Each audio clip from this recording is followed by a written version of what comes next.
وأضاء للدنيا طريقا مشرقا وهدى من الرحمن يهدينا به للصالحات وللمكارم والتقى.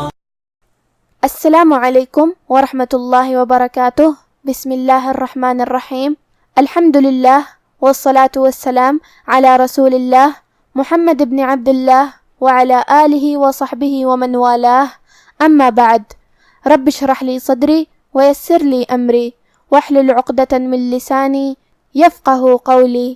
شروع کرتی ہوں اللہ کے نام سے جو بڑا مہربان نہایت رحم کرنے والا ہے. انشاءاللہ آج کے درس نمبر 113 میں سورۃ القیامہ آیت نمبر 37 سے آیت نمبر 40 تک کی شرح اور ترجمہ سماعت فرمائیں گے. تو شروع کرتے ہیں. اعوذ باللہ من الشیطان الرجیم.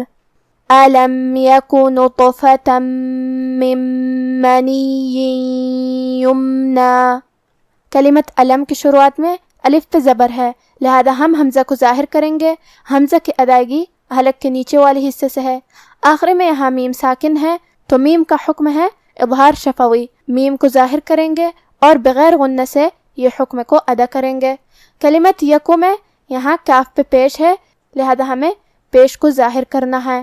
کلمت نطفتن میں یہاں تو ہے، تا حروف التفخیم میں سے ہے، لہذا ہمیں یہ حرف کو موٹی آواز میں پڑھنا ہے جو کہ اس پہ جزم ہے. تو یہاں تو کا حکم ہے قلقلہ. قلقلہ کا معنی ہے حرف ساکن کو ہلانا، لہذا ہمیں یہ حرف کو ہلاتے ہوئے یہ کلمہ کو پڑھنا ہے. نطفتن. آخری میں تا پہ تنوین زبر ہے، پھر حرف المیم ہے. کلمت من میں میم حروف الادغام بغنہ میں سے ہے اور ادغام کا معنی ہے حرف کو حرف میں داخل کرنا، لہذا ہم یہ تنوین کو میم میں ملا کے غنہ اور تشدید کے ساتھ یہ حکم کو ادا کریں گے. نطفة من. کلمت من کے آخر میں یہاں نون ساکن ہے، پھر حرف المیم ہے. کلمت منی میں یہاں بھی حکم ہے ادغام بغنہ، لہذا ہم یہ حکم کو غنہ اور تشدید کے ساتھ ادا کریں گے. من منی. کلمت منی کے آخر میں یا پہ تشدید ہے اور اس کے نیچے تنوین زیر ہے، لہذا ہمیں دو حرف کے برابر حرف الیا کو پڑھنا ہے کیونکہ تشدید کی اصلیت دو حرف ہے. جیسا کہ یہاں حرف الیا ہے تو یہ دو یا ہے، یا ساکن اور یا متحرک، اور جو کہ اس کے نیچے تنوین زیر ہے پھر حرف الیا ہے. کلمت یمنا میں یہاں یا حروف الادغام بغنہ میں سے ہے، لہذا ہم یہ تنوین کو یا میں ملا کے غنہ اور تشدید کے ساتھ یہ حکم کو ادا کریں گے. منی یمنا. کلمت یمنا میں یہاں میم ساکن ہے، لہذا ہمیں میم کو ظاہر کرنا ہے. پھر نون پہ کھڑا زبر ہے تو یہاں مد الف ہوا، ہم اپنی آواز دو مد کے برابر لمبی کریں گے. أَلَمْ يَكُ نُطْفَةً مِّن مَّنِيٍّ يُمْنَىٰ ثُمَّ كَانَ عَلَقَةً فَخَلَقَ فَسَوَّىٰ. کلمت ثم میں حرف الثا کو ہم زبان کے سر اور اوپر والے دانتوں کے اندرونی کناروں سے ادا کریں گے. پھر حرف المیم پہ تشدید ہے، لہذا دو حرف کے برابر ہمیں میم کو پڑھنا ہے. کلمت علاقتن میں عین کی ادائیگی حلق کے درمیان والے حصے سے ہے. عین پہ اور لام پہ اور قاف پہ زبر ہے، لہذا ہمیں یہ تینوں زبر کو برابر سا ادا کرنا ہے. حرف القاف کی ادائیگی زبان کے جڑ اور تالو کے نرم حصے سے ہے. قاف حروف التفخیم میں سے بھی ہے تو ہم یہ حرف کو بھاری آواز میں پڑھیں گے. آخری میں تا پہ تنوین زبر ہے، پھر حرف الفا ہے. کلمت فخلق میں فا حروف الاخفاء میں سے ہے اور اخفاء کا معنی ہے چھپا دینا، لہذا ہم یہ تنوین کو چھپاتے ہوئے اور غنہ کے ساتھ یہ حکم کو ادا کریں گے. علقۃ فخلق.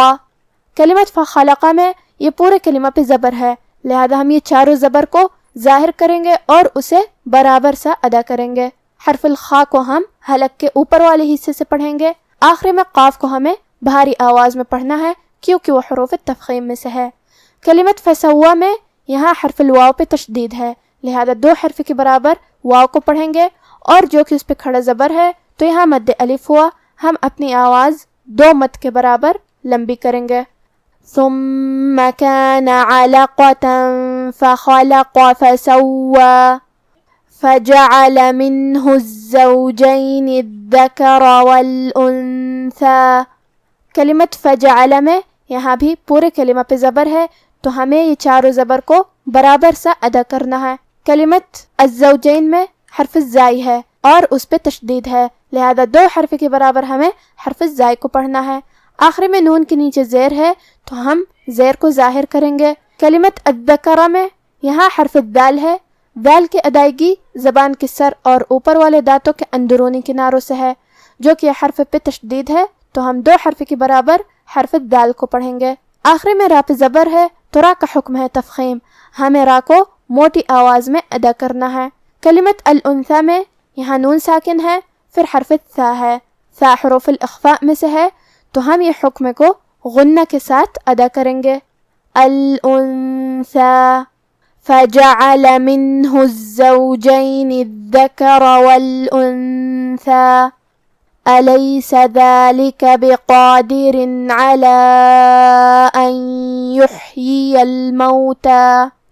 کلمت ذالک میں حرف الدال پہ کھڑا زبر ہے تو یہاں مد الف ہے، ہم اپنی آواز 2 مد کے برابر لمبی کریں گے. کلمت بقادر میں یہاں حرف القاف پہ کھڑا زبر ہے، تو جو کہ یہاں مد الف ہوا. مد الف اپنے پیچھے والے حرف کا حکم لیتا ہے تفخیم میں اور ترقیق میں، تو جو کہ قاف کا حکم ہے تفخیم، ہم قاف کو اور مد الف کو دونوں کو بھاری آواز میں پڑھیں گے. بقادر. آخری میں حرف الراء کے نیچے تنوین زیر ہے، تو را کا حکم ہے ترقیق، ہم حرف الراء کو پتلی آواز میں پڑھیں گے. پھر حرف العین ہے کلمت علا میں، عین حروف الاظہار میں سے ہے اور اظہار کا معنی ہے ظاہر کرنا، اور تنوین کی اصلیت نون ساکن ہے، تو ہم یہاں تنوین ظاہر کریں گے اور اسے نون ساکن پڑھیں گے اور بغیر غنہ سے یہ حکم کو ادا کریں گے. بقادر علی. کلمت علا میں یہاں لام پہ کھڑا زبر ہے اور اس پہ مد کا علامہ ہے. یہاں مد جائز منفصل ہے. مد جائز منفصل کا معنی ہے کہ حرف المد پہلے کلمہ کے آخری میں ہو اور اس کی وجہ جو کہ حمزہ ہے وہ دوسرے کلمہ کے شروعات میں آئے. مد جائز منفصل میں ہم اپنی آواز 2 سے 4 مد کے برابر لمبی کریں گے. کلمت ان کے آخری میں نون ساکن ہے، پھر حرف الیا ہے کلمت یحیی میں، یا حروف الادغام بغنہ میں سے ہے، تو ہم یہ حکم کو غنہ اور تشدید کے ساتھ ادا کریں گے. کلمت یحیی میں حرف الحا کی ادائیگی حلق کے درمیان والے حصے سے ہے اور جو کہ اس پہ جزم ہے، لہذا ہمیں حا کو ظاہر کرنا ہے. آخری میں یہاں یا ہے اور اس کے بعد یہاں بھی یا ہے، تو ہم یہ دونوں یا کو ظاہر کریں گے. پہلے یا کو زیر سے پڑھیں گے اور دوسرے کو زبر سے. یحیی الموتى. کلمت الموتى پہ رکیں گے تو اس پہ مد الف سے رکیں گے. الیس ذلک بقادر علی ان یحیی الموتى. اب آپ سورۃ القیامہ کی تلاوت تجوید کے ساتھ سماعت فرمائیں. اعوذ باللہ من الشیطان الرجیم. ألم يك نطفة من مني يمنى ثم كان علقة فخلق فسوى فجعل منه الزوجين الذكر والأنثى أليس ذلك بقادر على أن يحيي الموتى. کیا وہ منی کا جو ٹپکائی جاتی ہے ایک قطرہ نہ تھا، پھر لوتھڑا ہوا، پھر اللہ نے اس کو بنایا، سو اس کے اعضاء کو درست کیا، پھر اس کی 2 قسمیں بنائیں، مرد اور عورت. کیا اس کو اس بات پر قدرت نہیں کہ مردوں کو زندہ کر دے؟ آج کا ہمارا درس یہیں ختم ہوتا ہے.